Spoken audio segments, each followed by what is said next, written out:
يا هلا بأحبابنا الغالين وحياكم الله. اخواني، الكل يعلم بأن الآن هنالك دورة لكأس الخليج موجودة في العراق. يعلم الله أني أتمنى كل التوفيق والسداد والأمور الطيبة والتطور والازدهار للعراق ولشعبه الأبي.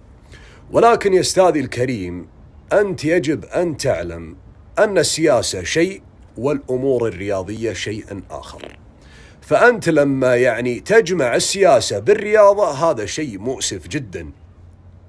أنت يا أستاذي الكريم تعلم علم اليقين أن هنالك الكثير من الشعوب الخليجية ستأتي إلى بغداد أو البصرة تحديدا مكان البطولة.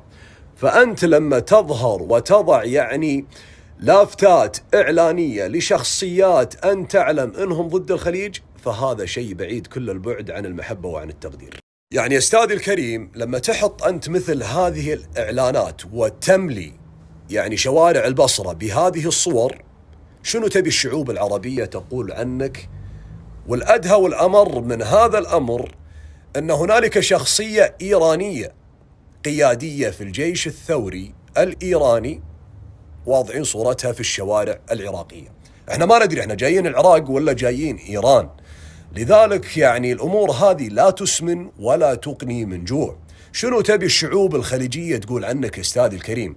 لذلك نحن نعلم أن هنالك الكثير من الشعب العراقي الأبي يرفض هذا الأمر، وهنالك قلة قليلة تحاول أن تشعل الفتنة.